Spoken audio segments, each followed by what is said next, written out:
Really good match. That was fun.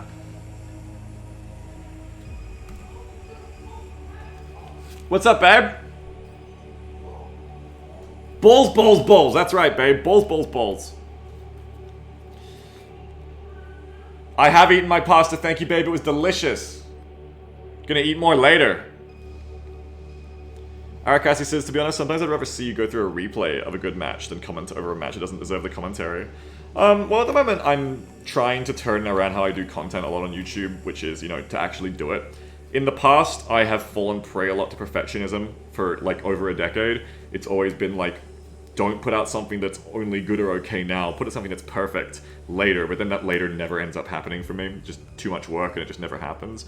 I'm really happy with what I'm doing this week, where I've started doing just regular daily content. I'm really happy with that. I'm really proud and happy with myself for, like, getting past my mental no, that's a bad word. You can't say it like that. I'm trying to say, like, a mental blocker. Don't say the other word. A mental blocker to myself. Of, like, only putting out things that are, like, feel perfected or feel, like, really, really good, like a mental barrier, yeah. And just trying to get shit out the door. And even if it's not perfect, I just want to be able to put something out, you know? Something good now is much better than perfect never. Tiberius says, you just gotta pull a Stephen King, make consistent content, occasionally you stumble into absolute bangers. Crossling says, nobody's gone, I'd rather you give us no content than this content, like that Midnight Suns video. Yeah, I know, right? Tangible says, I'm always happy to see you on. This community is a big help after a long day. Oh, I'm glad to see you. I'm glad to hear it, I mean. But no, but also, Arakasi, just to respond to your question, I went on a tangent of my own. Yeah, I agree that, like, I kind of tangented on your don't deserve the commentary part. But in general, like, yeah, I also think it'd be good to, like, do replay commentaries at some point. I kind of am annoyed by the replays in this because you can't skip rounds, which really annoys me. I wish you could, like, skip to the next round. Or, like, have a time-seeking skip. But apart from, you know, failing that, they can be a little annoying to go through on stream. But maybe I can do one when there's really good matches on YouTube sometime. I should really save these matches. I should have saved that one as a replay. And that's what I should have done. Too late.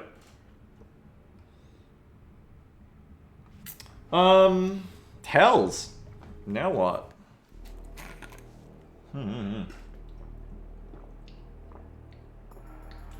Let me just drink something. Need some water. Banjo says, would be cool to see you shoutcast matches from viewers. I'd love to do that. Like, I really enjoy the tournament casting on that tournament day. I'd love to do our own tournament sometime. I'd love to shoutcast. We could do that now if you want. Like, I was kind of, like, thinking about, like, mixing it up at this point and doing something else. If you want, I would shoutcast, like, some 1v1s between some people. If anyone wants to fight each other, and I'll, like, I'll commentate you. You're up? Let's do that. Why don't we do that? I'm gonna go to the bathroom. And let's do that. Because I've been enjoying the casting so much on that Euro tourney, the Mechabellum Challenges tourney that I've been brought in to commentate for, that I want to do more of it. So let's do it. Let's feature some viewers. Here's what we're gonna do. I know you're all, like, bred. I mean, no, not bred. You're all conditioned by me at this point to, like, hit raffle the minute one opens, but only raffle for this if you want to play. Streamer won't shout out his own Discord server. SMH my head. What are you talking about? People shout out Discord. You think I can read everything at once? No, you're not bred by Bigger Rush. Don't say that. Yeah, join the Discord down below, by the way, if you're enjoying the stream. We got a really cool Discord. We got a really cool community. I know every streamer says their community is cool, but trust me, they're not. Only our community is cool. Every streamer says that too. But I was trying to find a way to, like, get myself out of what I'd painted myself into that corner of starting to diss other streamers' communities. Look, at least one streamer's community out there is full of absolute shitheels. I won't name... I don't have to put a name on it, but at least one out of the millions of Twitch streamers has just a real shitheel community. At least one. Just in the same way that Julius Caesar was born at least 50 years ago.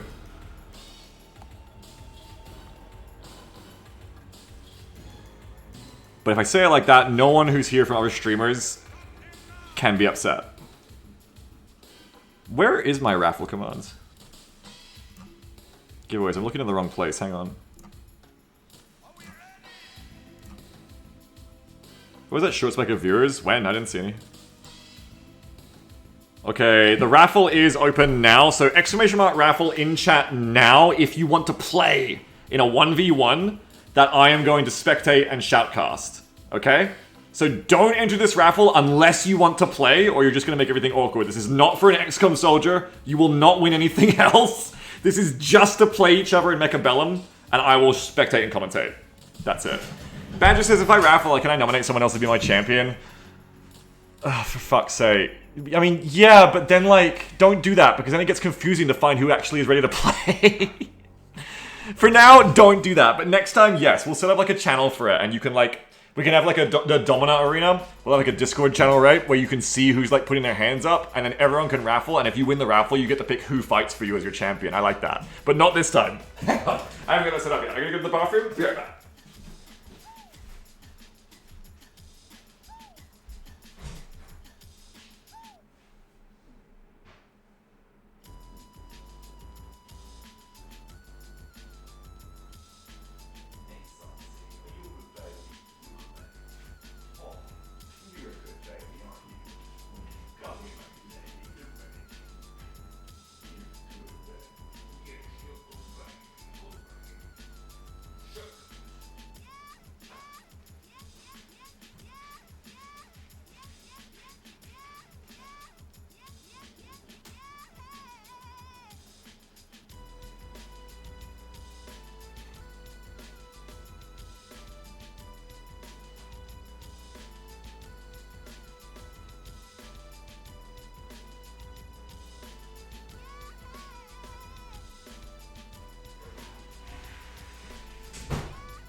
Okay, I'm back.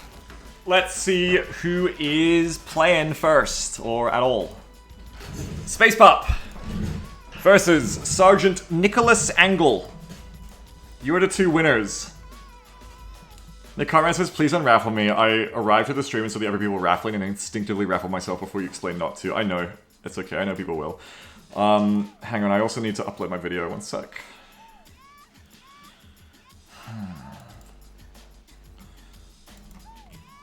My video, that be done now.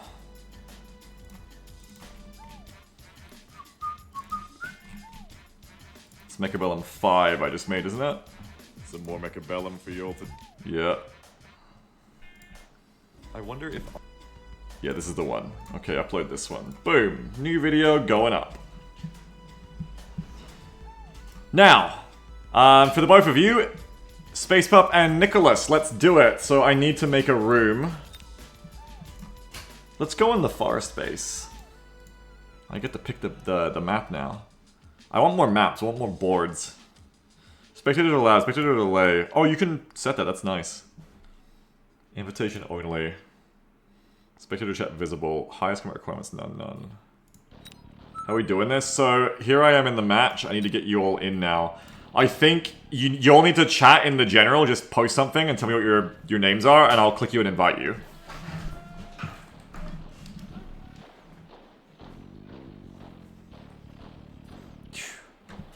The car says I generally felt bad for typing the command. You're all good. Biggs, alright, there's one. Charlie Maddock. Welcome. And Space Pup, Space Pup. Here you go. You're both invited. You should both be invited. Welcome! Charles. With the magic character. Nicholas Angel. Nicholas Angle, aka Charles. And Space Pup. Bread Crab. I really respect the power of someone. Ready up when you're ready. I really respect the power of someone who has like an impact bottom text picture as their avatar. I love that. Tangible says I love how seated the pants this is. Isn't it fun? Okay, so I haven't played Magic in long enough to know who this is. I don't know which Planeswalker that is. But he looks like a red or a white. Okay, so we got Charles and Space up here. Now let me try to keep track of everything. So Charles... I'm not gonna say shit, because I'm not just gonna like narrate through the specialist here. I'm just gonna wait and see what they pick. I am looking through them though. So Space Pup goes for Giant Specialist of Marksman and Sledges. Charles with... what were you? Marksman Reinforcements to level 3 Marksman. Crawlers... oh, this UI feels new? I feel like I haven't seen this before in the tournament that I commentate with. Cool. Crawlers and Mustangs and Marksman. So, if I'm Space Pup over here, I think the Sledges do well against the Crawlers. But I think, bless you, not enough of them. You have Marksman for air, so maybe a couple of Arclights here. You could also just go for like crowds of your own. I think Fangs don't kill anything they have hard enough. But you could go for like your own Crawlers. Space does go for the Arclights, which I think is pretty valid here. Charles is like a pretty strong opening in general, I think. By the way, obviously anyone who's playing this, do not look at the stream or listen to it and stream snipe your opponent. Please don't do that. You'll be banned if I ever find out you're doing that in anything I ever do. Charles is a pretty strong opening because level 3 Marksman as well. But then again, Crawlers and Mustangs both fall over to the Sledges already. And what did Charles even buy? They bought another unit type. I think maybe they didn't have the Crawlers and bought them or something. I don't know. How do they have that many units? Amazing casting for me for the start here. Like, what? How do they have 4 units unlocked? What did they buy? They bought Fangs. They bought Fangs. But where are they? I'm getting confused. They didn't even place down any Fangs. Now I know I'm getting confused. They're just buying more of their same unit. They're just getting more Marksmen, basically, is what they bought. And they're getting the Fangs ready for next time. I'm stupid, ignore me. I was like, where are the Fangs then? So here we go. The Sledges are going to destroy the Crawlers out in front really hard. They're going to do good against the Mustangs. I feel like this is really Pup's game. Because the Marksmen will take too long, especially level 1s, to get through the Sledges. And now there's nothing left for them. And even though the level 3 Marksman is very strong, all it does is one-shot the Sledges instead of two-shot it. No, yeah, I know they have 4 because they have Marksman reinforcements. I just couldn't see the other unit they unlocked. But then I realized, of course, you don't have to place the units you unlock because you're just getting them ready for next turn. That's where I got confused. Okay, so reinforcements. Space Pup picking improved Fortress. Increased stats, higher group cross as well. Charles picking between the others here. Subsidized Mustang, Laser Sights, or Extended Range Phoenix. These are all pretty good. I like all of these cards. Improved Fortress is a bit expensive without increasing its range. But more HP is nice. Subsidized Mustangs. For Charles. Space Pup with the Giant Specialist into Improved Fortress. So you can see they've got a plan. It's going to be, okay, at some point they want to get that out. Still pretty damn expensive. That's still 500 to get a Fortress, even without having to unlock it. Fortress is also not my pick here yet, so you have to see how Charles's force evolves. But clearly Space Pup is like, hey, I'm Giant Specialist, you know, let's be ready for it. Wasp's coming out for Space Pup instead. Not Space Pup, Charles, sorry. Wasp's coming out for Charles instead. And I think it was another Mustang, right? I think I just saw. Meanwhile, for this turn, for Pup, not living up that Marksman yet, getting more Sledges. I do like more Sledges here because in general, like, you know, their army is so swarmy. The Wasps are on the flank somewhere. Here they're on the flank. Wasps I also think are nice here, especially as a round 2, because, yeah, Pup just doesn't have a lot of AA. Only Marksman AA, so it's very weak to being wasped very early on. I think Pup is going to absolutely sweep the front line until the Wasps take the tower, and then I think still will win. There might be too many Mustangs left on the right here.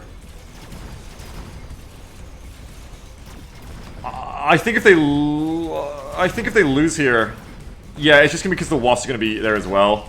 But to be fair, no, I think I was wrong just in general because the Marksmen are cleaning through these Sledges way quicker, even way before they can get the paralysis effect off of them. So Wasps, I think either way though, Wasps did win the round there for sure. A clever flank, nicely placed. You've got Jump Drive to get him out of there next turn if you want to, so we'll see whether Charles leaves the Wasp there, does something sneaky with them. The main frontline fight is pretty similar. Oh, Charles like just straight into Tech Specialist. Boom. Loves that card. Both of them love that card, both of the Tech Specialists. Pretty similar in like that there are marksman backline cores, like marksman cores. Kind of cleaning up the fights at the end. But very different front lines. Super swarmy front line for Charles, which I won't keep saying. I won't be a broken record. Space Pup still hasn't like unlocked a ton of different units. Here we go. Mustangs for Pup.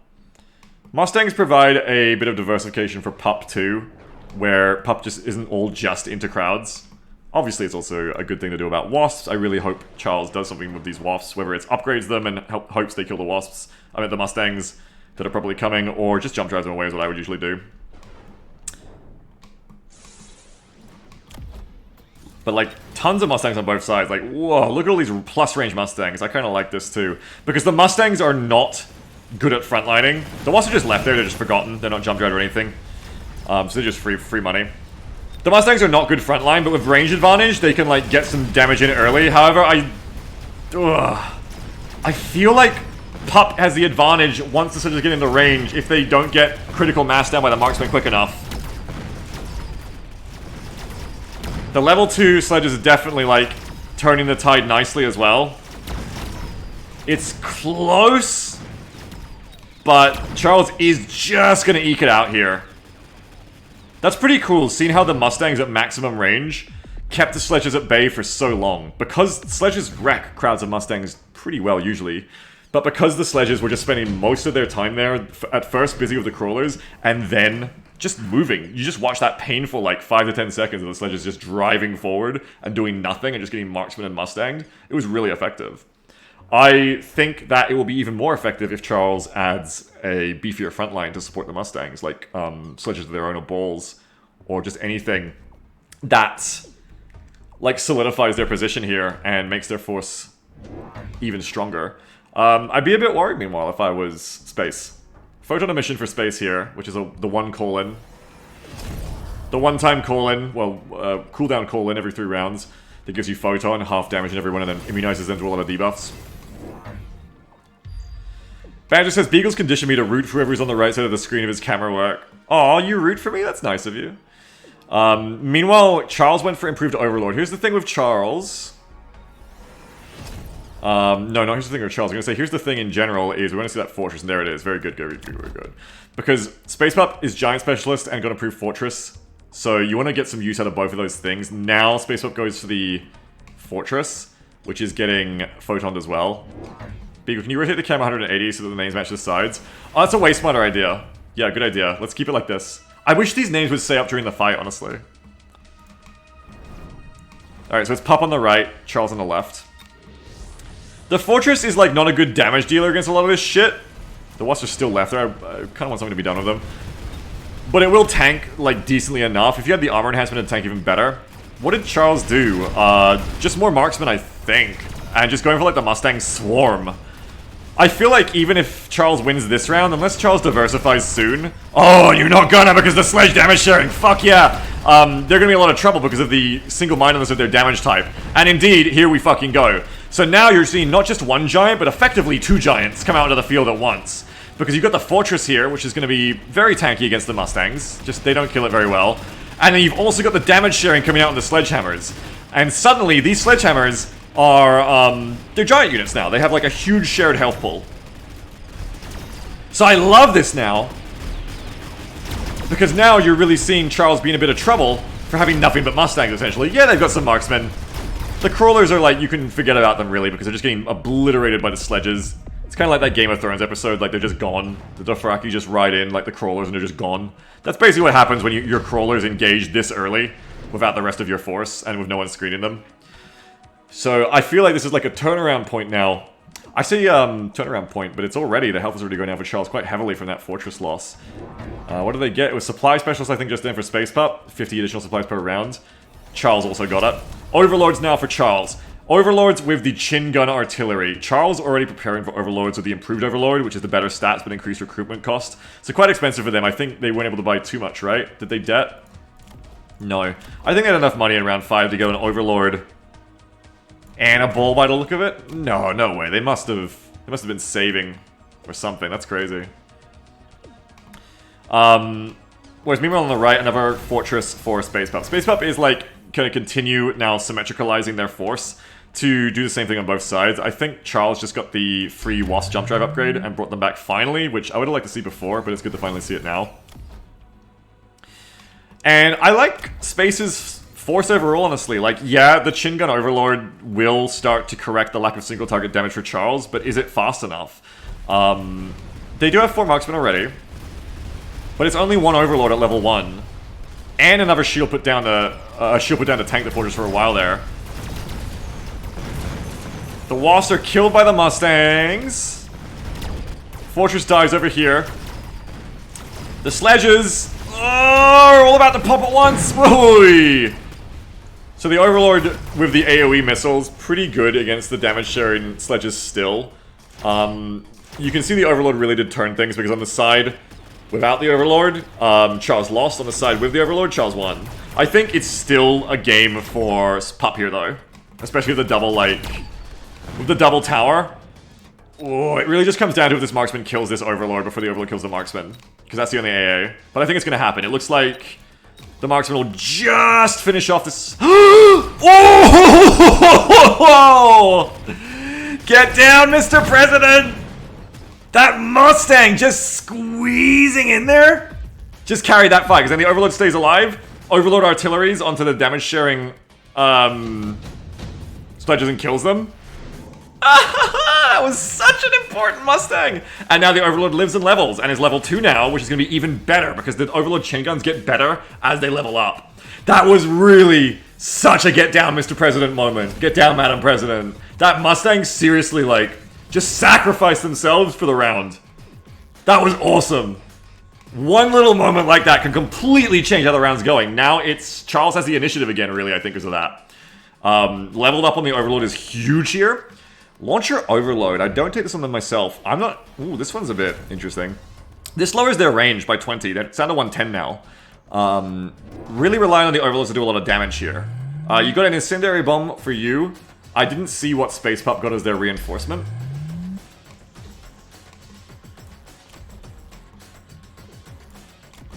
Fortresses are good, but I think we need some more single target, and I think Space Pup did indeed get Phoenixes, which is what I'd like to see.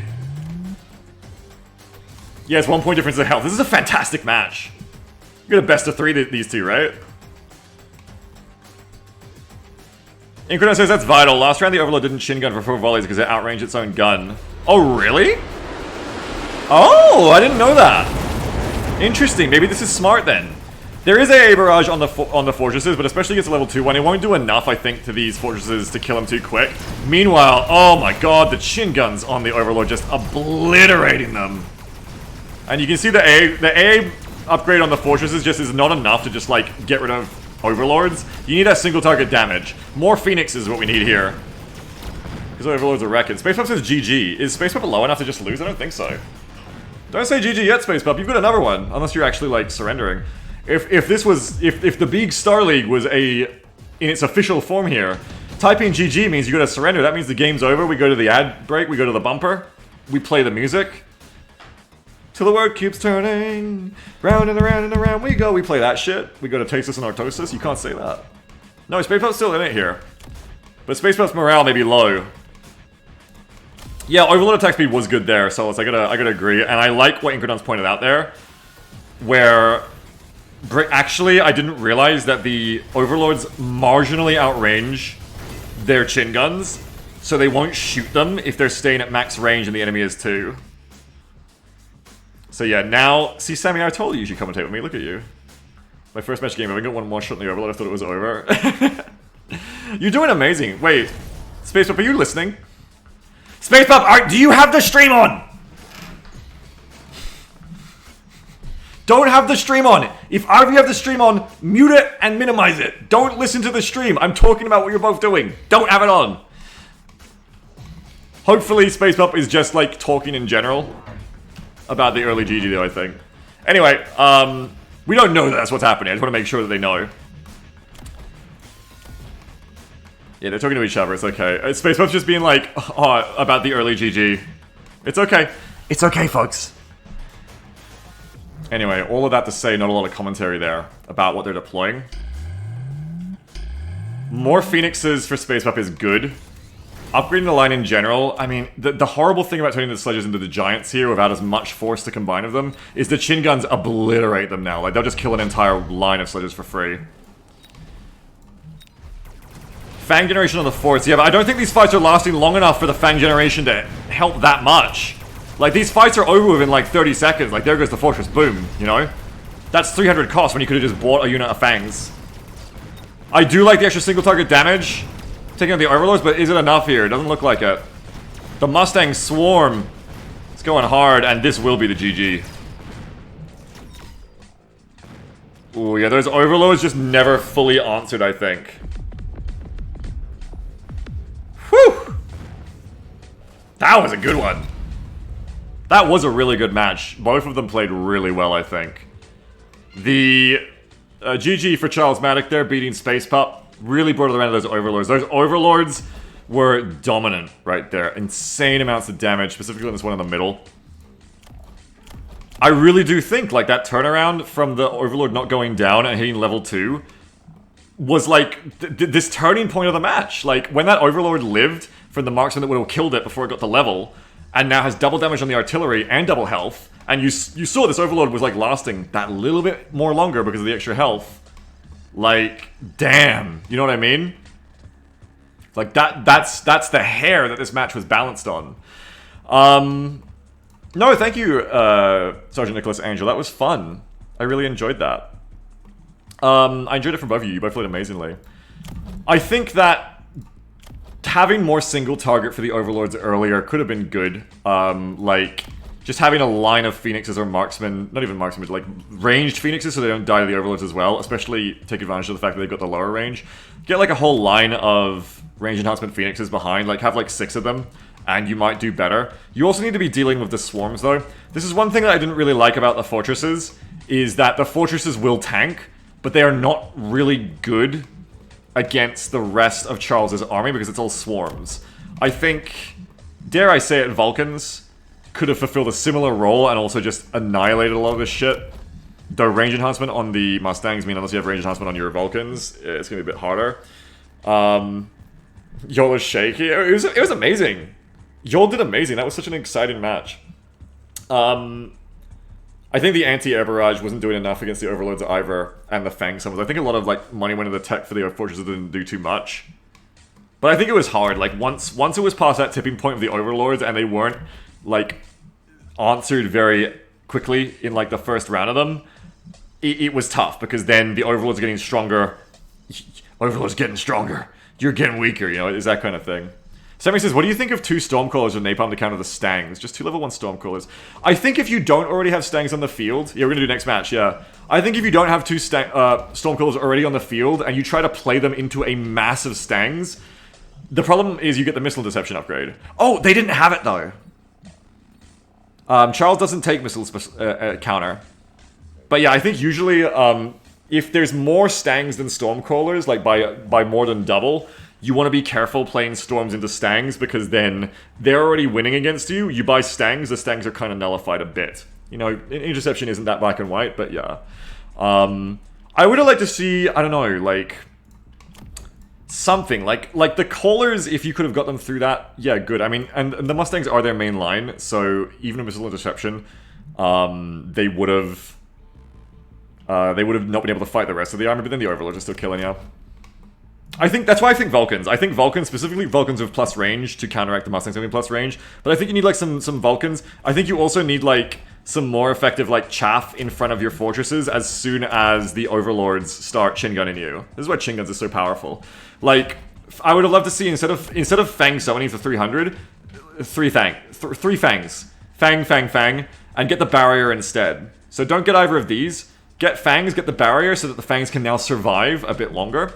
Nothing they have is exquisitely anti-crowd. They have crowds themselves, which will neutral against other crowds just fine.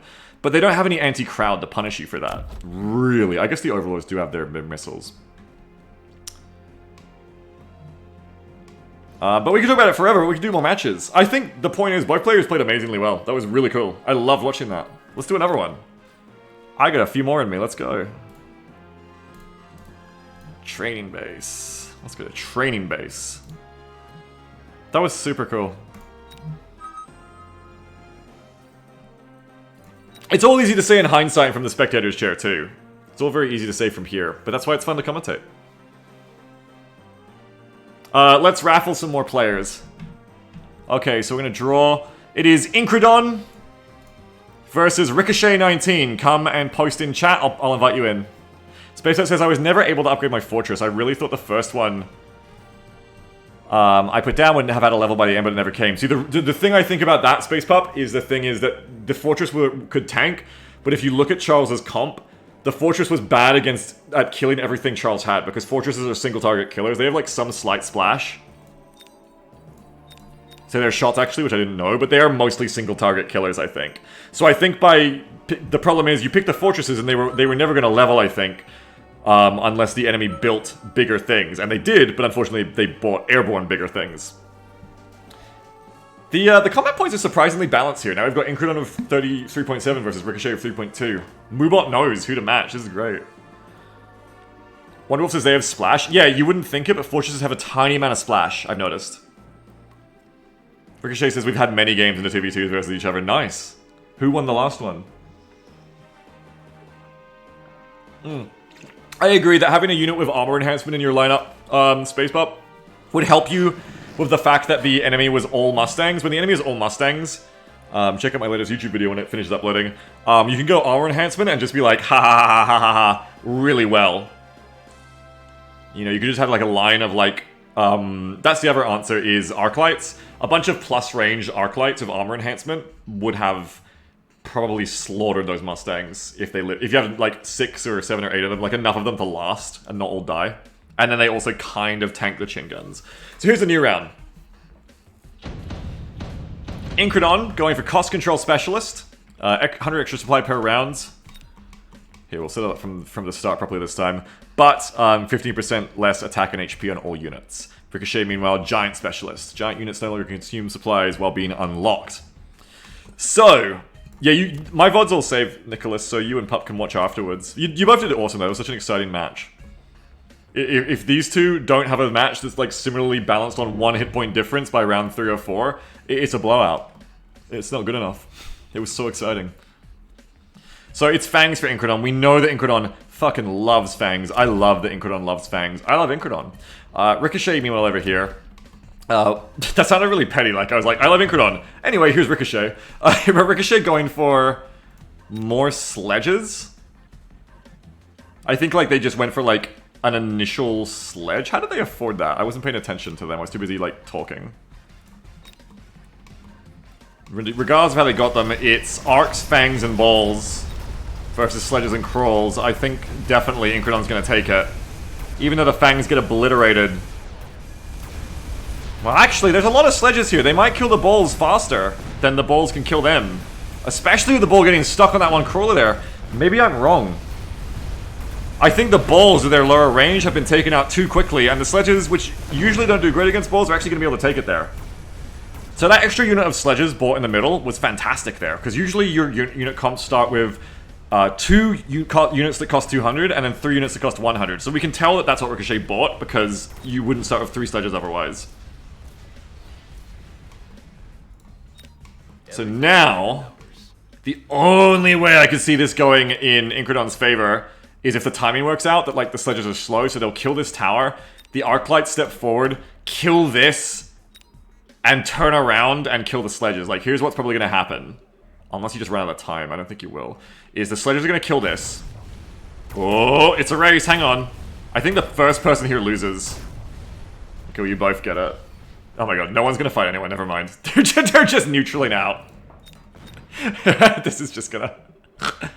Oh no, here we go! No, one of them turned around. But the other hero Arclight is going. They're just base racing. These are like the smartest battlefield players.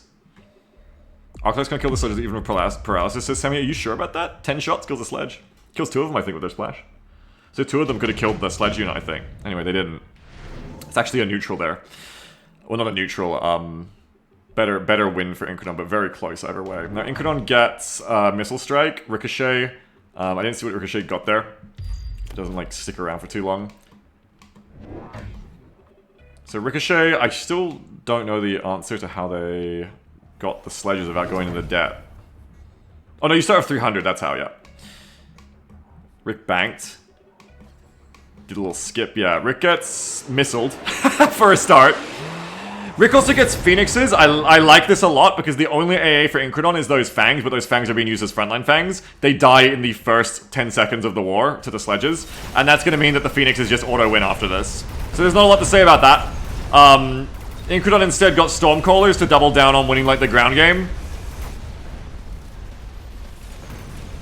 But because the Fangs are all frontliners, now you have no AA and the Phoenixes will auto-win. And the Phoenixes are just a good pick in general because the Phoenixes are good against Balls and Arclights. They're good. They're the marksman twins. They're flying marksmen. Wasn't even an air cheese win here either. The Sledges actually do just win on the ground game as well with the Phoenix's support. And I think that's because doesn't Rick have crawlers? I don't think Stormcrawlers are very good against crawlers.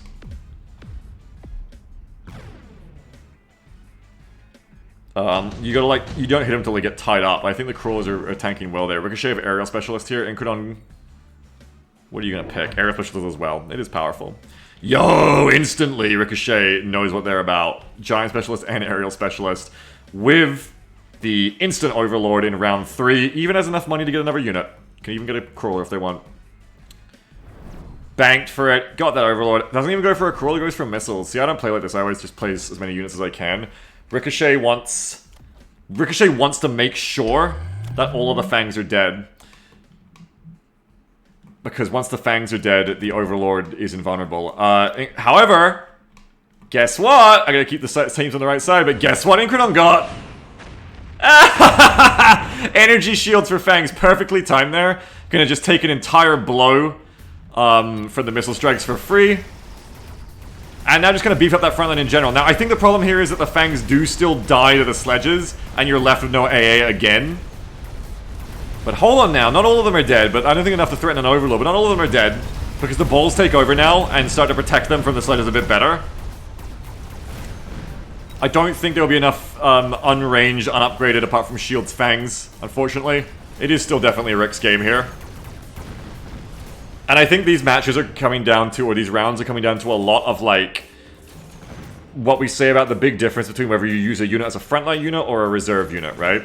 Like, if these Fangs are coming in as the second line after Incredon has some other way to kill the enemy's sledges and the shit that's killing the Fangs, then maybe they'll do something against all this air. But because these, you know, infantry are right in the front line of the war, they die instantly, and they don't see the rest of the battle, which is a big problem. Incredon needs something that is going to last long enough to actually kill them. Either a second, if they want to go harder into Fangs, Incredon could do a second line of Fangs in reserve that comes in afterwards, after the sledges are hopefully dead. Or, you know, get their own, I mean, Incredon unlocked Overlords, I see. Get their own, you know, marksman, critical lack of, like, single target sniping, or really big single target damage at all. Except for lasers, which I think is different from Incredon. Incredon has no marksman, no snipers that fly Phoenixes, that is. Going for the beam here that follows the Overlord down its path. Trying to just get rid of that Overlord for this turn. I like Rick's force overall. It's, you know, early days still, but pretty decently balanced, I think. I love the sledges as a tanky frontline. Got Phoenixes, marksman twins flying in the back. Crawlers are good, especially for making those Stormcrawlers be kind of shit. And then the Mustangs in the back now, going for Missile Interceptor here, which is interesting. Because Missile Interception is going to get fucking ruined by the Iron Beam. I think Independence Day they might be able to outrun it. That beam's going against the Overlord, not with it. Oh, that's weird. Why would you do that? I guess the Overlord is low enough HP that'll actually kill everything. Yeah, it'll kill everything this way. It'll get the sledges too. I see. I'm traumatized thinking of, like, the healing Overlord. Ignore me. But yeah, Missile Interception here, just to, like, kind of buy a bit more time with the missiles. I don't know, I feel like the Stormcrawlers aren't really doing much for Incredon. Well, the Stormcrawlers have the top damage on Incredon's team. I know nothing. I was gonna say, so stopping them doesn't seem like the biggest thing. But I'm wrong, because actually they have the top damage on the team, and the stats don't lie. I am wrong there. when you're a commentator, you shouldn't say, I don't think they're doing anything. You should say, are they doing anything, Artosis? Let's check. Yeah, wow. The Phoenixes, I think, did kill Incredon's Overlord. I didn't even see what happened to it. It just, like, exploded. But the big thing here is just, like, the left side wins so hard if it starts coming over and bullying the right side. Is this auto-win, though? No, because Fangs. People are, like, betting on who's gonna win.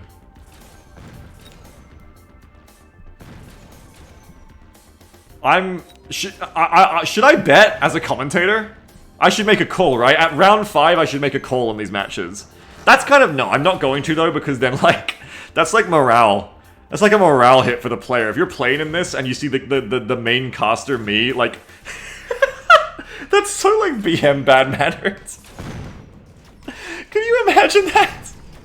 You're, like, watching GSL, you're, like, watching StarCraft 2, or you're, like, watching League or something, and, like, fucking Rivington's just, like... Just comes up in the chat for the fucking teams, like, yeah, I think fucking TSM's fucked. Like, that would not feel good. I'm not gonna do that.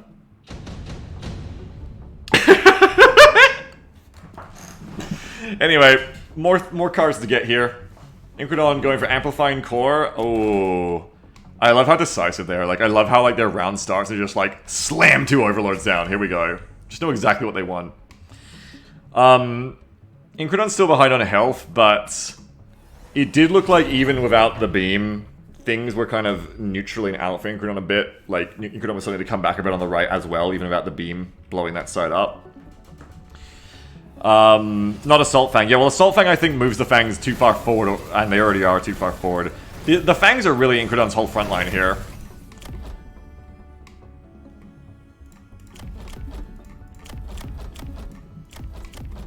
But just a lot of Overlords this time from Incredon. Meanwhile, Ricochet has some flank protection missiles in case something cheesy happens to pull the formation apart. Missile down here on the Mustangs. Other than that, I was paying more attention to Incredon. I think just like a couple more sledge units maybe for Ricochet came down. I'm not sure if these already existed. No, these are new. So some more sledges. And those flank missiles. Looks like what are the big things that came in. I don't think mechanical ranges on the sledges before either. Going for like the sledges to not just be frontline here, but also like damage dealers. The Stangs do provide missile interception against the Overlord shots a bit, but like not really good enough, especially as things keep going on. This is one of those rounds where I feel like missile interception was a trap. Like, you don't have a lot of... I feel like the Mustangs were like important to deal damage, and now they're just spending the whole time just like sputtering against missiles really ineffectively. I could be wrong here, like I'm just trying to make a call on what I think. But I do feel like the missile interception here... Even though the Storms are doing a lot of damage, I guess, I do feel like you are winning already, even with them in mind. Lightning Storm picked by both players here. And now I think your Mustangs, which I think were, you know, doing a decent job already before, are now, like, getting trapped a bit. Either you need to, like, get more in missile interception Mustangs so that you can actually stop them, because one on their own on each flank won't do it. They'll just get overwhelmed and be useless. It just, like, debuffs them, essentially. It is a huge turnaround for Incredon here. Yeah, Incredon has stopped taking health damage a couple of rounds ago now, and now it's doing huge blows against Ricochet. It's round 6 with a lot of giants on the field, and a sweep at this point just kills Ricochet. So Ricochet needs to do something really bold here. Ricochet goes for another Overlord. Shields! Back here, why? Their shields are so far back, they won't... I guess they're purely for Colons? They won't help you against the fight. I don't feel like Ricochet has enough new. There's no new tricks here. Am I looking at last round's deployment? I don't get it. What is new here? These crawlers. These crawlers are new. What else did you get? You got Mothership on the Overlords. These will protect you barely from Colons, but like they won't do anything for the rest of the fight. Now maybe that's the intention, to keep them alive, to constantly be a Colon immunization so you can't missile strike the Mustangs. But I don't know if your Mustangs are doing enough to really warrant 200. Because it won't save you from nukes, because your force is going to be here by the time they land. It won't save the sledges from anything, because, yeah, they go forward and do it. So I don't really know about the shields here. That's 300 there. And this is like your do or die round. This is your death's door round. This is your moment to hold fast or expire. I don't think this was the time to go, like, conservative Colon shields. Photon for Incredon just makes the nice things nicer. And immediately losing the top flank there for Ricochet, and that's just going to cascade. I think the extra Overlord seemed to do a good job over here on the south, and Ricochet would have won the south side. So that's a good, like, the extra overlords are good there in, like, having overlords on both sides, but not enough of the level 2 overlord up here with, that's like a level 3, with the, again, doubled HP and damage. That's a shitload.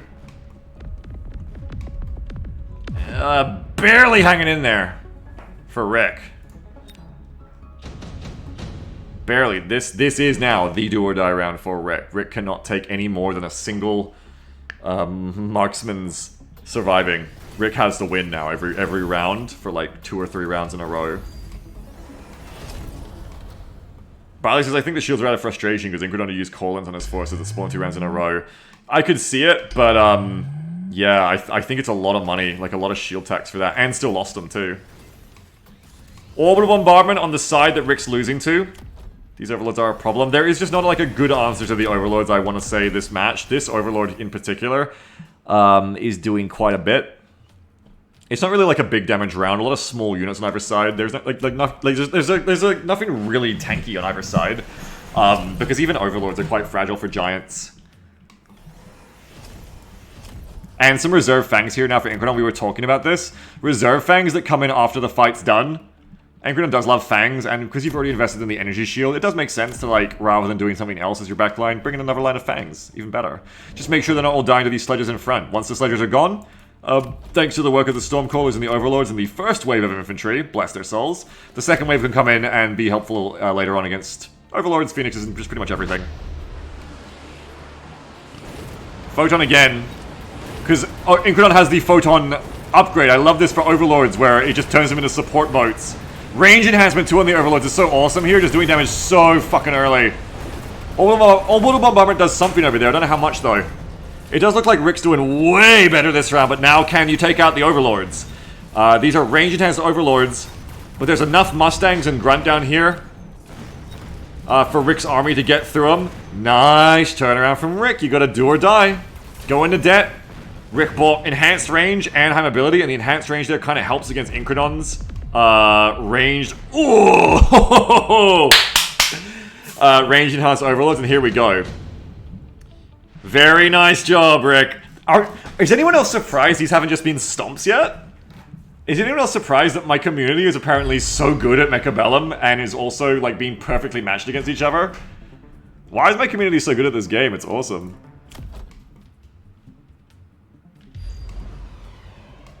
This is great. So now we've got... I can't really keep track of all the things that are being bought or reinforced at this point, but we can see upgrades on the Stormcallers.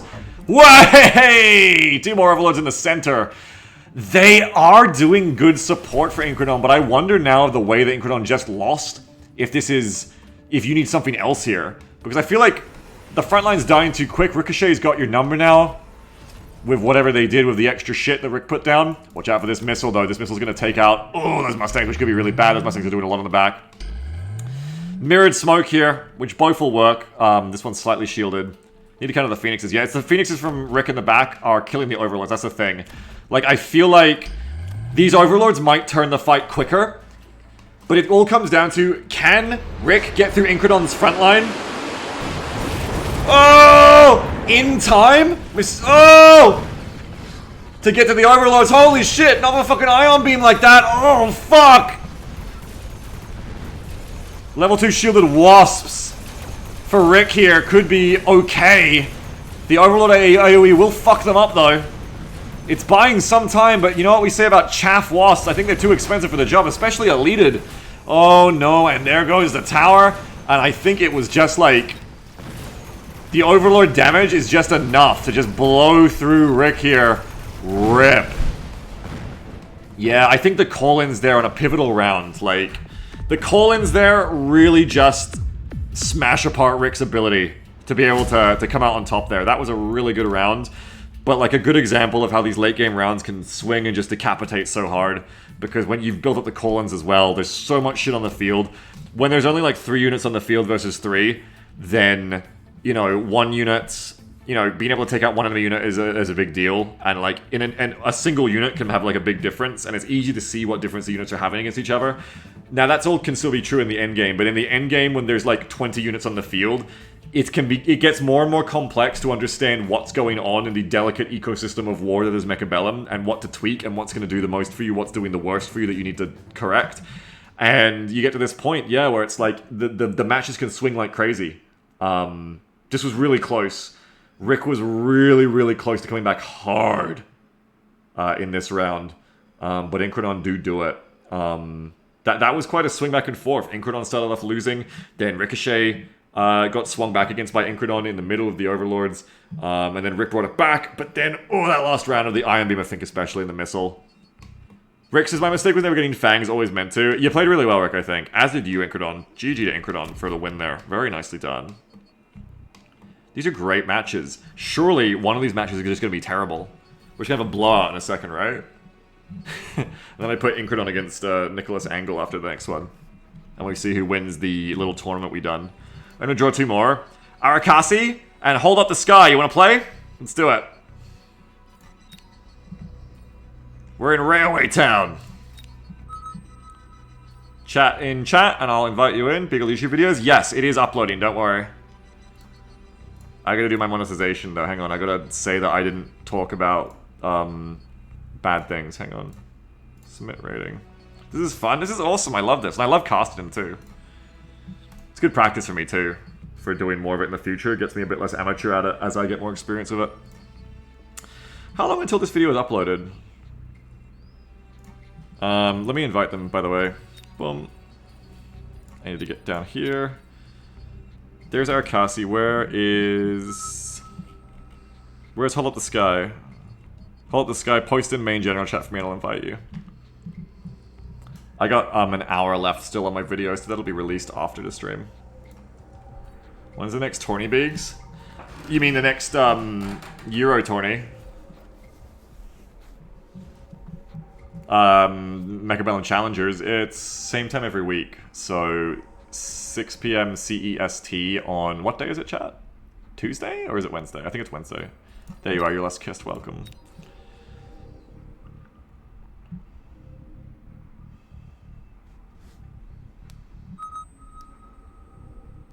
Okay, yeah, like every time, Moobot is like matching people of similar combat power against each other. I don't know how Moobot is doing it out of 12 potential people.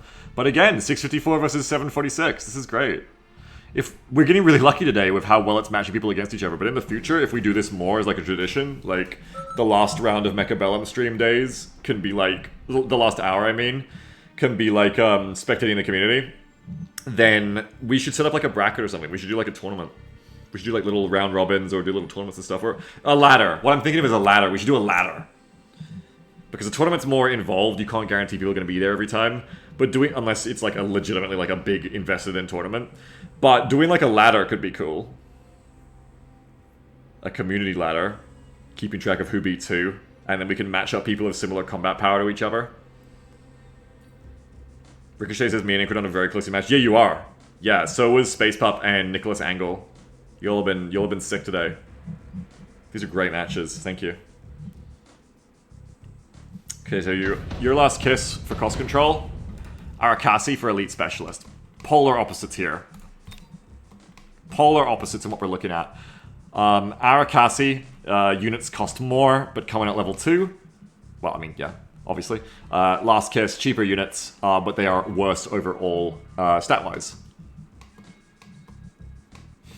Starbright says, I'm too scared to brave matchmaking, but I would absolutely participate in any community ladder. Oh, there you go.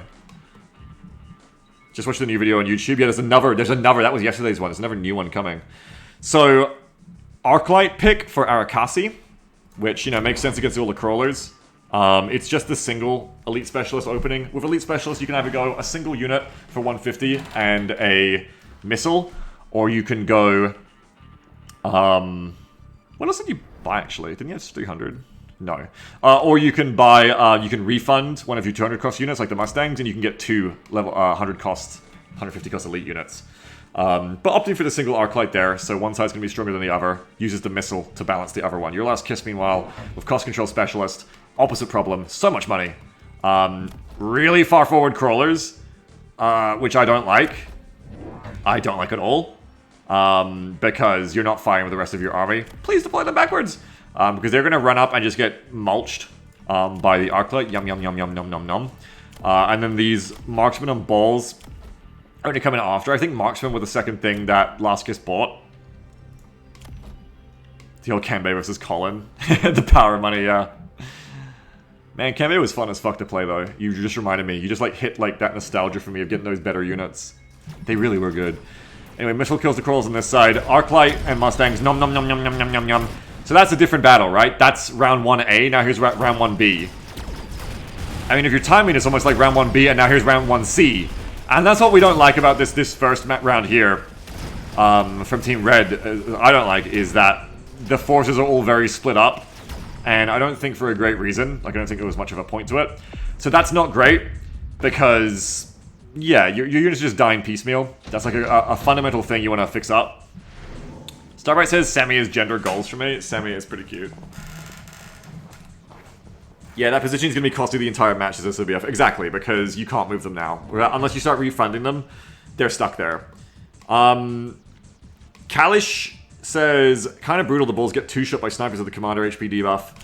Oh, do they? Yeah, 3885 Bulls. That's a big loss in health. I think you're right. I think it just barely lets the marksman 2-shot them. Nasty. Grit was really fucking awesome too, Anima. I loved Grit as well.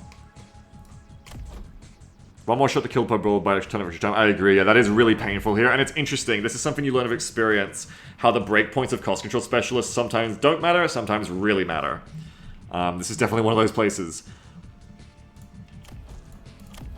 So it is... Wait a minute. Wait, what? Did you go... Ah, you went Elite. For a minute I was like, am I casting in the wrong direction? No, Last Kiss went for Elite recruitment despite not being Elite Specialist and got the level 2 Rhinos. Interesting. I don't hate it. Marksmen in general are good against Rhinos, obviously, but not when you only have 3 of them. The Rhino can just wade forward. Those initial crawlers are still basically wasted. But if you just forget about that 200 cost line of crawlers, here comes the rest of your army now. The Rhino just tanking everything. Rhino kills that flank too. Didn't even really see what it was. I assume it was like some crawlers or something. Flanking can be quite costly for Elite Specialists. I'm curious what that was. Because if your flank doesn't pay off, you've paid more for that crawler flank. The initial crawler screen the Rhino, did they? No, you're right. You're right. I wondered. I thought the Rhinos were placed further back, but you're absolutely right. The crawlers are actually good here. I wonder if Last Kiss intended this from the start. I wonder if, like, when I'm sitting up here being a fucking idiot, a 33-year-old idiot, saying, newbie mistake here with the crawlers placed forward. Maybe Last Kiss planned this the whole time. Because Last Kiss comes out, like, really, like, committed here with the plan. Like, okay, that's a big commitment. When you go Elite Recruitment on round 2, I think it was. Was it round 2? Yeah. Elite Recruitment on round 2? With a pair of Rhinos? You must have got, yeah, you got mass-produced Rhino to afford that, but still, like, that almost spells to me like, maybe this was very intentional. If it wasn't intentional, nice way to salvage, kind of. Because then the order of battle kind of works out a bit better. The way Arakasi's army is, wastes a lot of time, then everyone aggroes onto the Rhinos. The Crawler screens some initial marksman shots into the Rhino, lets it last long enough to get in and start, now, Wreckage Recycling. And then it does screen the rest of the army. There is still like a few seconds here where the rest of the army is kind of behind. But I mean, whether intentional or not, really nice way to make these crawlers not a mistake, but actually quite nice here now. Really nice. Swift says you can still execute that plan about throwing the opening round. Yeah, I'm trying to give the benefit of the doubt here, though, because it makes for a better commentating experience, right? It's less rude. Let's assume the intelligence. Either way, hold up, this guy's layering the balls too, yeah. Now the balls come in, Elite Specialist balls. From Arakasi from the left do take out the Rhinos quite nicely, especially because the Rhinos are there on their own. But balls from... Did you go Elite Specialist again? Yeah, Elite Specialist again from Last Kiss brings in level 2 balls. I think bringing in... Oh, I know how they're doing this too. I don't want to see pronouns. I know how they're doing this. Because they're cost control specialists. Going Elite Specialist so hard like this is really interesting. It kind of allows you when you want to be Elite Specialist back. Like, it's like dittoing. Because Last Kiss gets an extra 100 supplies every round. That pays automatically for the Elite Specialist call-in. So, yeah, your units are still 50% worse in general. So it's not like a great combo in general. Arakasi, I mean, it's not a great mirror in general. if nothing else was true in a vacuum, but that's not how this game works. Arakasi picking range specialist.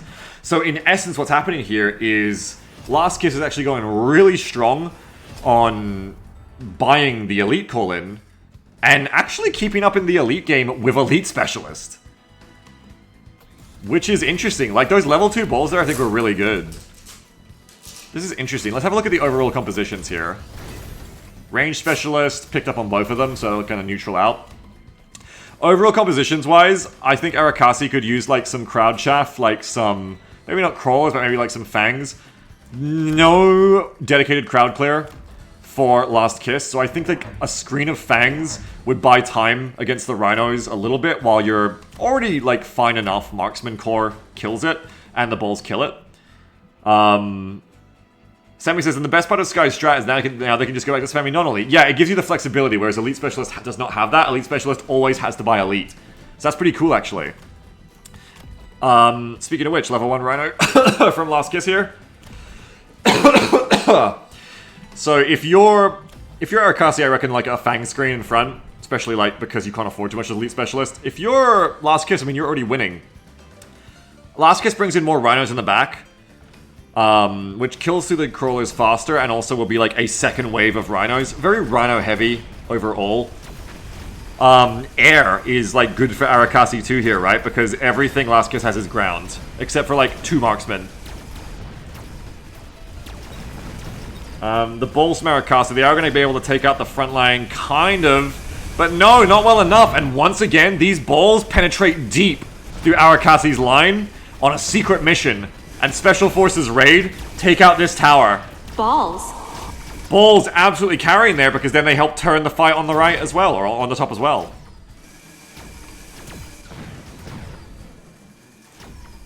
Again, like, the balls are just deep striking. Too hard. And I'm not just saying that because it sounds funny. Like, legitimately, you are watching these balls... I'll try to word it a different way. Slide in very far... That doesn't sound good either. The point is that the balls are not retracting. And at level 3, they're only going to do that job any better. I say that you generally don't want to like try to counter-pick into something, but when an enemy unit is like level 3 and still hasn't been effectively answered, now you might have to start thinking about how the fuck do I deal with this. Now, Arakasi is going for more marksmen. The problem of this is you are still not getting a more effective frontline. You're really... I don't count Mustangs as frontline. I'm sorry, I don't. So really your only frontline here is 2 units of steel balls. I do not count Arclights and Mustangs as frontline, they are midline. They are right behind the frontline doing damage. They can take a bit of damage in a pinch, but they're not good at it. They don't have the bulk. And Last Kiss is about to run away with the game because look at this. Last Kiss just keeps doing more of a good thing. Last Kiss is like giving me the middle finger and being like, it was not a mistake. I want to be forward placed. And places 2 new units of level 2 balls, again using the flexibility of cost control specialist here. This is like a masterclass in using cost control specialist. I love this.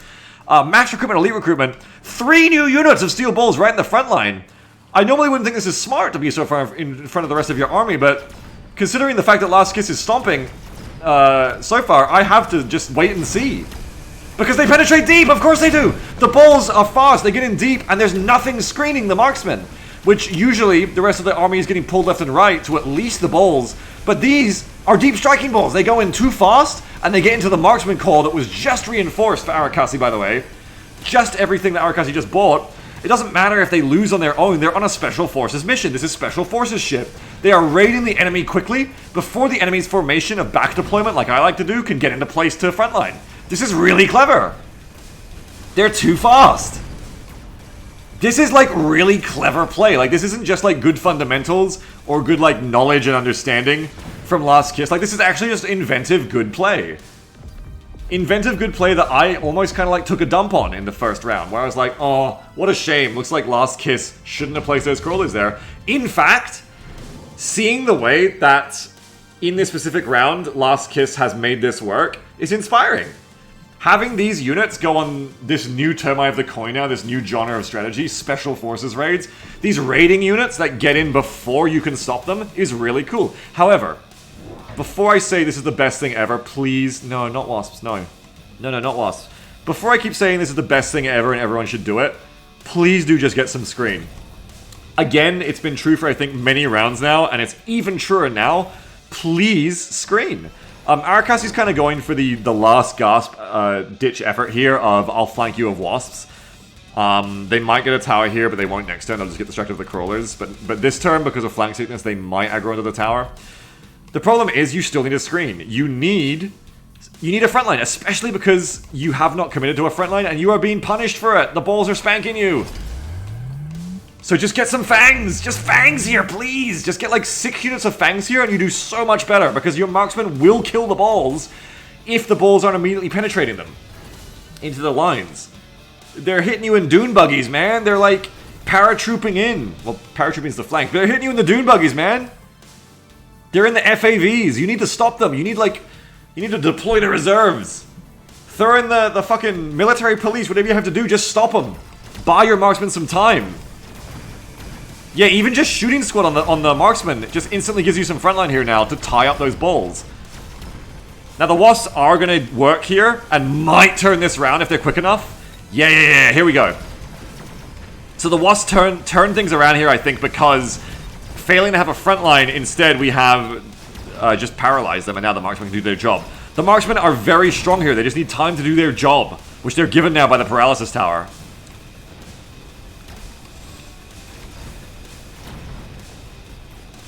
And now you're able to turn it around. So that's pretty nice from Arakasi there.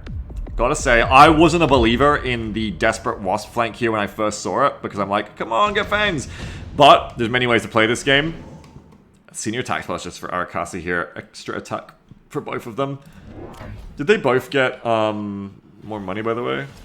No, only Arakasi got top supply specialist. So that last round was kind of like an eco round for them too, kind of a debt round where they were trying to make that work.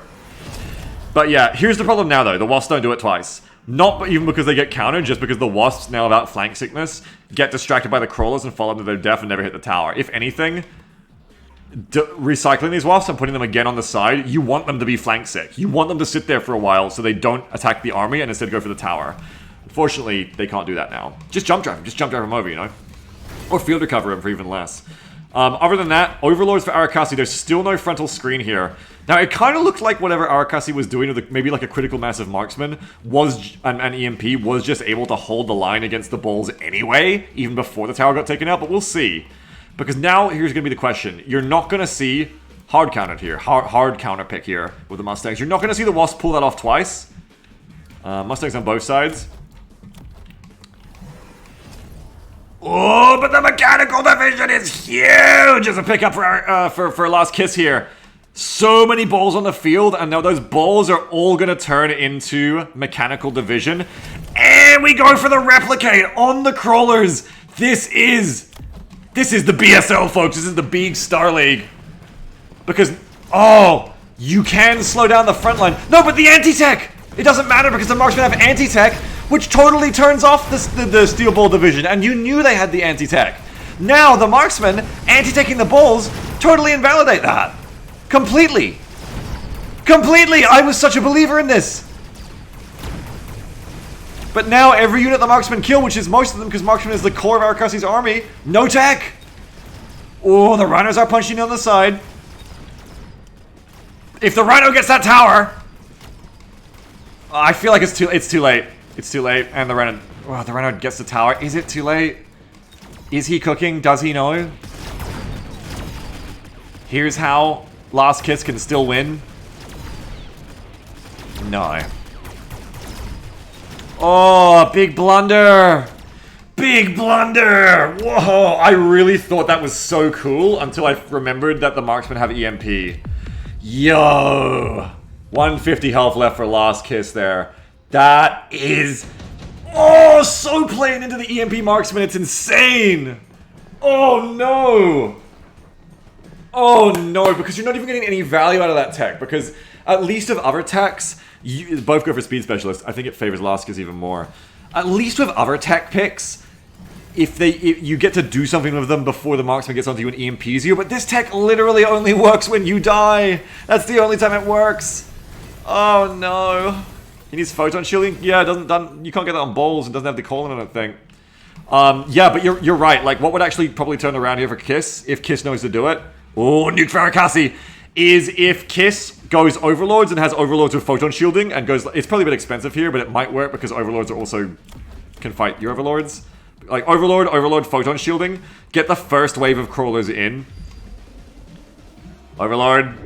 Do you have Photon? You don't have Photon. Do it. Do it. And you better not be listening to me at Last Kiss, but but do it. Photon Shielding. You better not be listening to me, Last Kiss, I swear to God. But it is a smart thing to do right now if you're trying to think of how to, like, fix what just happened. I thought of it too. You need to place them, though. You need to... Move them up, move them up, move them up! Move them up!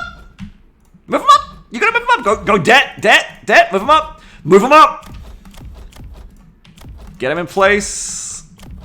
Photon, your fucking balls! Photon, your fucking balls! This is, like, making me cringe, please! Please don't forget to leave it there! Photon your balls! Please photon your balls! Yes, okay. Nuke, meanwhile, coming in. And shields, which is kind of sexy. Oh, but... Oh, no, they moved it back! They moved the Overlord back at the last second! Deciding to photon the back one, so now these ones don't turn into crawlers. But the back ones do. Some crawlers coming in here, though. Nuke!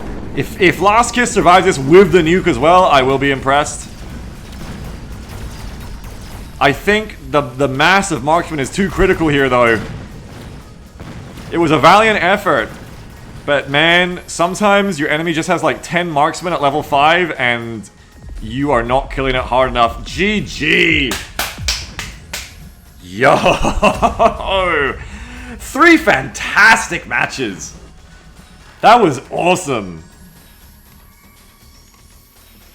Oh, done it by the misclick. I don't even know if it's a misclick. I think it was like intentional to like photon the back balls of the Rhino instead, but I don't know.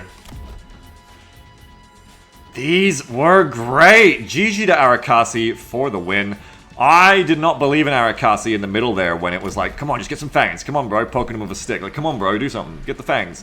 But in the end, the critical mass of marksman with the EMP, I mean, they just did really well. Like, I don't know. This turn, where the raiding balls were smart, I wonder if what would have been smarter is raiding crawlers. I mean, you do have the Arclights here to kill you on that, though, but, like... Sammy says, I think just 3 crawlers in front of the balls off the problem instead. Yeah, but you still can't go for, like, the mechanical division, because you will die to the marksman and it gets anti-tacked. But maybe something completely different, like, just not that, but yeah. It was a really good match, I think, from both sides. You saying instead of that? Yeah. Yeah. Instead of that, 3 more crawlers if you could afford it, yeah. I think Last Kiss had really inspired and creative play with... you know, basically using cost control to moonlight as elite recruitment and have as many elites on the field at the end of the day as Arakasi did, which was really impressive. Like, I liked to see that. Very cool and flexible use of it there. Arakasi doing just a pretty strong strat of that really strong core of marksmen. It's like how I didn't respond to the Overlords great out of a round for a while. If your enemy has a strong core of marksmen and you are not getting to them fast enough through the rest of their army, a lot of marksmen are just fucking scary. They are just scary. And, you know, again, they were carrying pretty hard there. The Overlords are a nasty little extra wrinkle to that, where they're not frontline either, but they are just providing even more damage. The balls can never kill them. So now you need something else, and you are kind of weak on being able to get through to them. The Wasps were really nicely played. This turn, you know, maybe this is the turn where I lose in Arakasi's position because I go for the Fang screen instead. Maybe it wins, maybe it doesn't. But I think Arakasi's big turn of the match here was the Wasps. Placing the Wasps down here and having the flank sickness that prevented them from getting stuck in the other units and then going in for the command center was huge. And that was the swinging point of the match, where the placement of these Wasps, getting that tower, just turned the tempo and the initiative of the match completely, I think.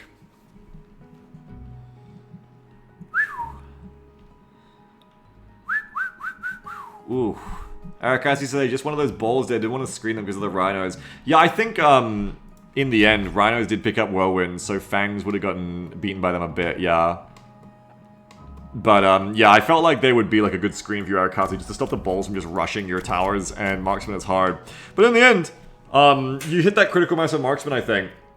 And the Wasp flank was really good to buy you some time. I liked it. You both played really well again. Like, this is just 6 players who all played incredibly well. No overhyping. Like, these were great matches. Really exciting to watch. I really liked it. Well played to both of you. You both did things I liked. I really liked it, yeah. Another good match. Hold Up the Sky says, I'm too enticed by unit building upgrades. EMP strong, lol. Yeah, EMP changes the game here. Without EMP on the marksman, and this is why you always want to make sure you have some EMP in your unit lineup somewhere in your upgrades that's convenient to use. Ideally in a couple of places, so you can get it out conveniently.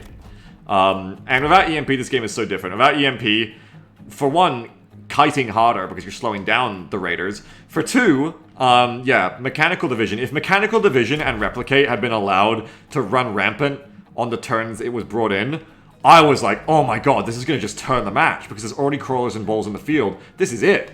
But EMP turning that shit off, monster play. Like, monster stuff. And this is where Last Kiss, the tech upgrades there, 250 and I think 300, 550 credits spent in a pivotal round there that really didn't end up doing much because, yeah, because of the EMP. It was just amazing. We thought it was a knockout punch. We were so like, oh my god, Arakasi's done. This is so clever. Except, we all forgot about, well, I forgot about EMP. Big props, I think, by the way, to these arc lights. There's a reason they're level 4 on the sides here. Constantly dealing with these crawlers on the flanks the whole time was nice. Yeah, that was good. Incredon says it was a fucking anime moment of, we saw this move ages ago. Your next words will be crawler ball replicate. Yeah, it was good. Good stuff. Really good stuff. Really cool. That's GG, man. That's the stream. Y'all did awesome. We should do that more often. When we play more Mechabellum in the coming weekends, we should do like we fit a lot in there too. In the last hour there, we fit in like 3 1v1s. That was cool. We should do like at least an hour of shoutcasting here and there because it's fun. It's really fun. Maybe before next weekend, I can set up like a Mechabellum ladder.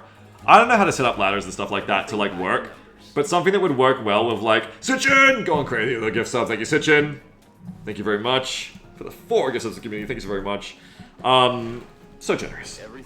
But yeah, like something that would work well with the stream format, because you can't rely on the same people to show up every week, but it would be cool if like every week we could do like a ladder or something where it's just like we individually track for the community your wins losses against each other, and then we match you up against each other based on your combat power, and based, well, I guess just how well you're doing too, and we see how we go. And then we could do like just a ladder of where like at the last hour or however many of every Mechabellum day, you know, we could just do like, here's your chances to get some matches in. And then, you know, after a season of that, we could do an actual like organized tournament, and then the whole streams would just be doing the tournament for like a couple of weekends. Could be fun. Jason says shoutcasting viewer matches as part of the daily streams is a great idea. I really enjoy it. As long as you all enjoyed that and thought it was fun, I'd like to keep doing it. And it's something different. Like, it's still Mechabellum, but it diversifies the content a bit, which I think is good. So it's not just like 5 hours of me 1v1ing. You can get something a little bit diverse and different in there too. So yeah, if you all enjoyed that, we might do that again more. That's really fun. And you get to learn things. You get to see how other people play, and you get to really just focus on what's going on a bit more as well. Steve says, that was so fun. Your commentary is good and getting better. Thank you. Yeah, I know I'm really amateur and hobbyist with commentary. And we are kind of being chill and casual here. But, you know, the only way to get better at something and be more insightful and speak better is experience. So it's a good chance for me to practice it more too. Nando says, reminds me of when you played Supreme Commander, enjoyed it a lot. Oh, I loved spectating the Supreme Commander rounds. Whew. DHR Valka says, also Mechabellum looks like a blast. I'm trying to decide if I wait for a sale or just snap it up. It's so good. I would say just snap it up. I love this game. I'm super biased. I love this game. Hold Up the Sky says, Mechabellum's going free to play eventually, apparently. What? Where'd you hear that? Where'd you hear that? The game just released. That would be really weird. Have they got like a newsy thing about that? It's on the store page? Oh, when does it go free to play? So we're like early adopters right now. Is this their long-term plan? Okay. They'll probably go for in-game monetization at some point, okay? So like maybe it's like you pay for it now, but when they get their cosmetic skins in, then they go free to play. They estimate about a year. That's fair enough, yeah. I'm not really like mad about that. Like, it's a $15 game and it's incredibly worth it. And I assume they'll give you some kind of bonuses for being early adopters of it with the buying it before it goes free to play. Honestly, it's kind of nice that they're actually, like, warning you in advance, almost, I think. Like, as opposed to just, like, tricking you. Like, you at least can know that going in. Currency says, I'm hoping it's not absolutely crawling if hackers are after FTP. Yeah, I hope this game doesn't get ever a cheating problem either, because that'd suck.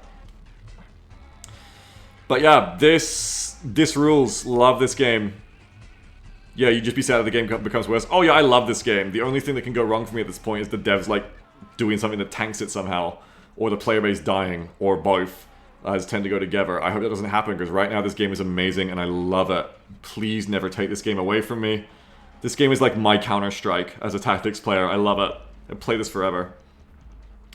Ootnaboot, 57-month sub. Paddy P, 38-month sub. Grammar Socialist, 43-month sub. Obviously Steve, 20-month sub in a row. Slothboy Lives, thank you for the gift sub to Squander one day. Very generous of you, Slothboy, to gift that sub. Thank you very much, Slothboy Lives. Inquisitor Bast, 48-month sub. 4 years of subscribing in a row. Thank you very much, Inquisitor, for your patronage of the channel. Appreciate it a lot. Cool as J 19, 9-month sub. Congrats on your 9-month sub, baby. Cool as J. Thank you very much. Lloyd says there's a button to cheat right in the corner, Lamau. Oh, you mean the click on my stream button? Yeah. Easy Pickens. I mean, we only lost one match today, right? We did pretty good considering. Easy Pickens, 36-month sub. Let's go, 3rd year subbing, first time watching. What? Nani? Thank you for the 3 years in a row of subscribing to Easy Pickens. Appreciate it very much. Thank you so much for that. Sleepy Pandandrum, very generous tier 2 sub for 69 months in a row. Nice. Very nice. Balls. Thank you for the tier 2 sub for 69 months in a row, Sleepy Pandandrum. SWF Delicious for the 50 month sub. Thank you, SWF Delicious, for the 50 months. Brrr. Hello, Beagle in chat. I am not in the middle of a stroke. Thank you. Awesome. Me neither. Sergeant Nicholas Angle, 16 month sub. Range bonus Phoenixes. Thank you for your sub, and thank you also for the game, which was very good. GG on your win.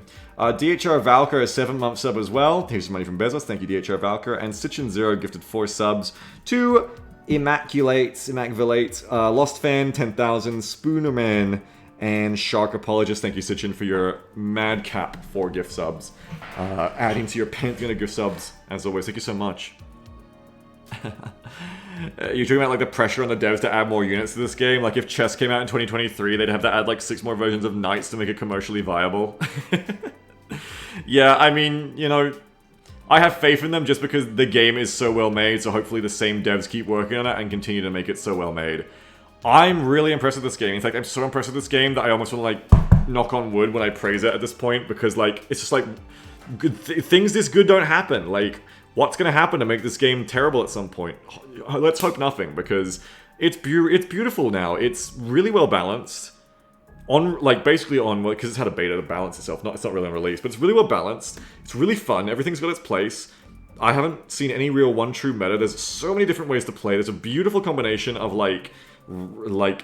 reinforcement cards and commander specialist choices and different comps that you start with to keep every match fresh. I'm never just doing the same thing. I'm always mixing it up subtly. But not so much that the game feels random, you know? It's still just like an underpinning or, you know, on top of a great foundation. It's so cool.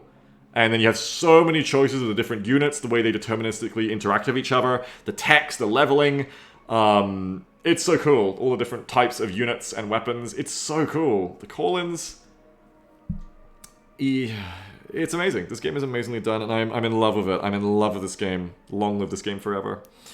Xavier says, do you have any unit mod setups you waffle on? Like unit mods that you constantly change or have strong preferences to?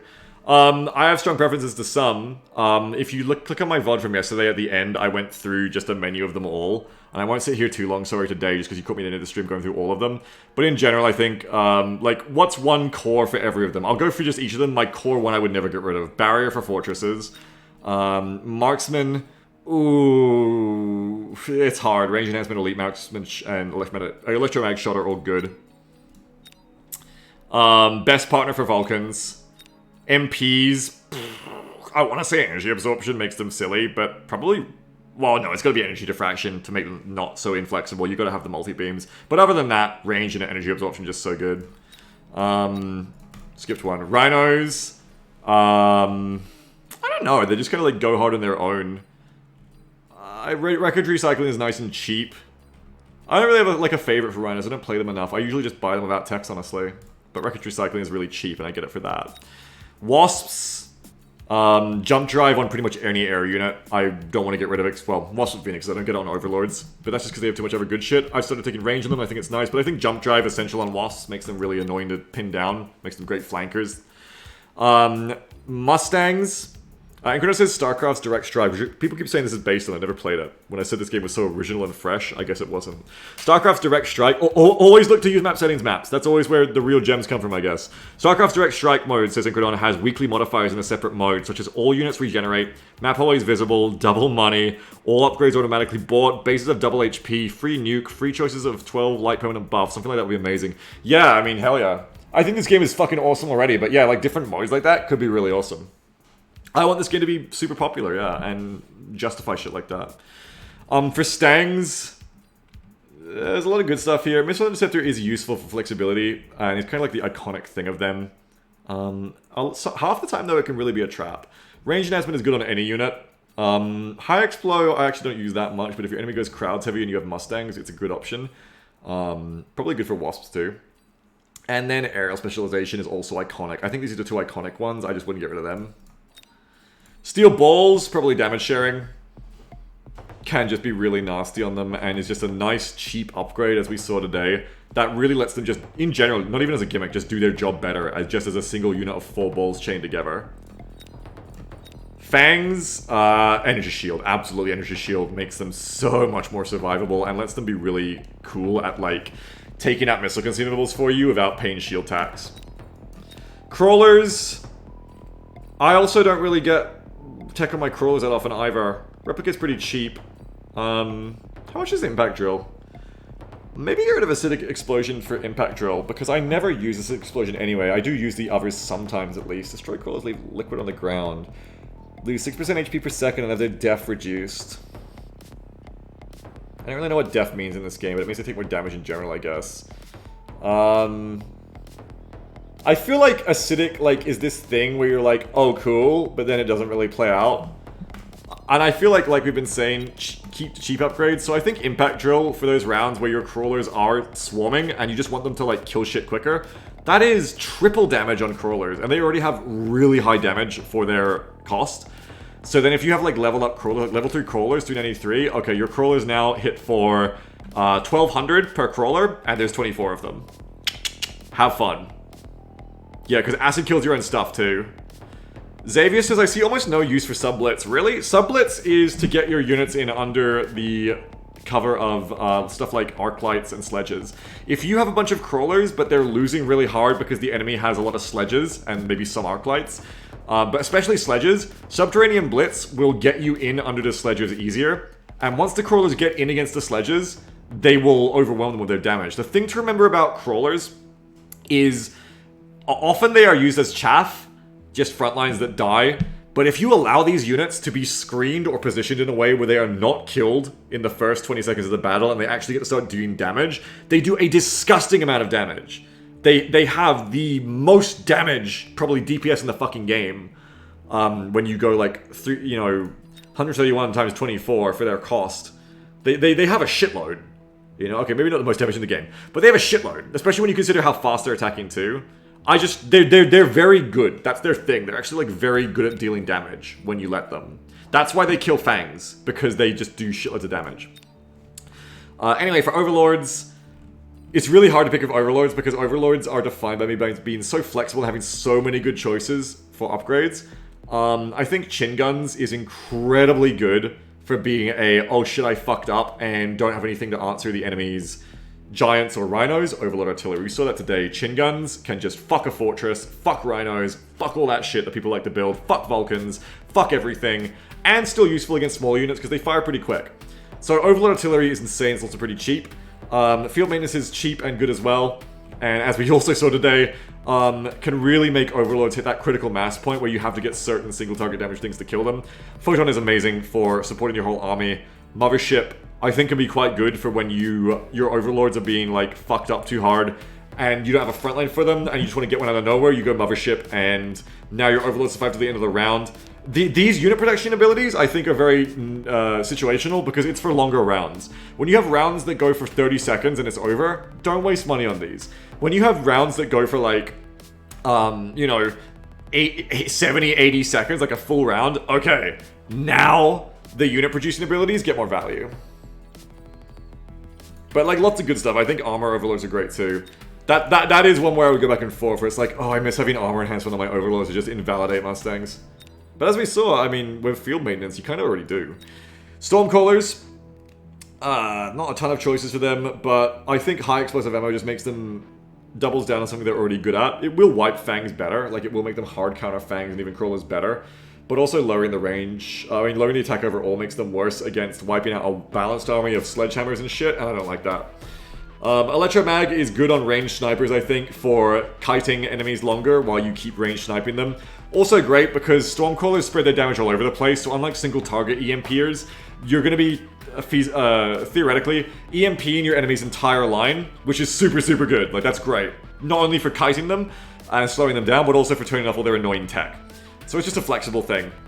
Before that, I think I had High Explosive because this is great for just killing sledge lines faster. Stormcrawlers are massive damage carries, so just doubling their damage is really good in general. I went for Launcher Overload instead here. This is a Narian's fault. But then you also have Range Enhancement and Incendiary Bomb. This just counters Fangs and sometimes Napalm Mustang Swarms. But this is like your immunization against someone who just spams Fangs at you. And this is obviously just good, more range. Launcher Overload over High Explosive here, only for when you want to be shorter ranged. A Narian has told me there's a funny thing you can do here with Stormcallers, where the extra 3 movement speed lets them dodge enemy Stormcaller shots. So in a Stormcaller duel, rather than trying to outrange them, you take this, you speed in under those enemy Stormcallers, and then you just spam the fuck out of twice as fast Stormcaller shots on your own side. And the nice thing here too is that high explosive anti-tank shells isn't giving you any extra benefit when you're killing smaller units. Like if your Stormcallers already just kill one-shot the units, then this isn't doing much for you. Whereas Launcher Overload is doubling your damage at the cost of a big range disadvantage. But it is doubling your damage in a way that is effective against any kind of unit in that way. Because now you won't, you know, you're not overkilling single units, you're just putting out more volleys. And Stormcallers are already so good at that. So yeah. Sledges, I think EMP Shot, all of them are really good. EMP Shot and damage sharing I think are really important. Having a frontline source of electromagnetic shot is good. Hacker, just don't get this one. I mean, if you want to go support Hacker, but you have to get like 4. Don't right now. It could be good, but don't right now. Arclights, armor enhancement is so cheap and so much value. 100 cost to be immune to Mustangs, which this thing already is good at countering, is great because then when the enemy goes hard on the Mustangs, you go armor enhancement Arclights. You can get this at any point. The 100 cost on it is what makes it good. If it was 300, not so good. 100 cost armor enhancement is fucking massive value on Arclights. Ever since I learned from chat telling me that this works right from level 1, this is insane. This is gonna get nerfed one day, right?